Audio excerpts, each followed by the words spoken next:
তো সেই ছোটবেলায় সেই বন্ধুর সাথে দেখা হয়ে গেল। তো ব্যাপারটা তোমাদেরকে ১ম থেকেই বলি। তো আমি যাচ্ছিলাম কালীপুজোয়। গেটের সামনে সেই মানে ছোটবেলার বন্ধুর সঙ্গে দেখা। তো সেলফি-টেলফি উঠে ভিতরের দিকে যাচ্ছিলাম। স্কুলের পাশে এইটা দেখো সাইডে স্কুলের পাঁচিল দেখা যাচ্ছে। এই যে সাইডটা দেখো স্কুলের পাঁচিল। হাঁটতে ভিতরের দিকে যাচ্ছিলাম। আর এই দেখো মোটু পাগলু। তো তাদের সাথে একটু হ্যান্ডশেক করে মানে ভিতরের দিকে যাচ্ছিলাম। আর এই দেখো সামনে দেখো এরা মানে ড্যান্স করছিল। তারপর সামনের দিকে এগিয়ে যাচ্ছিলাম। আর এই যে দেখো এইখানে মানে পুজো হচ্ছিল।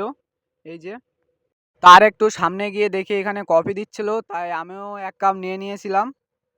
কফিটা খাওয়ার পরে একটু সামনে গিয়ে দেখি এখানে মিষ্টি আর ফুচকা দিচ্ছিল। তো সেখানে প্রচুর ভিড় ছিল। তার জন্য এই ভাইটার কাছ থেকে একটা আইসক্রিম নিয়ে চলে এসেছিলাম ফাঁকার দিকে।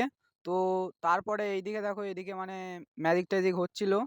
আর সামনে সবাই দেখো সবাই হা করে তাকিয়ে আছে। তারপরে এসেছিলাম এই যে খাওয়া-দাওয়া করতে। তারপরে দেখো মানে কেমনভাবে খাচ্ছে সেটাও আমি মানে ভিডিও করেছিলাম। খাওয়া-দাওয়ার পরে এসেছিলাম পান খেতে। তো নাচ করছে আর পান দিচ্ছিল। তাই আমিও একটা পান নিয়ে নিয়েছিলাম।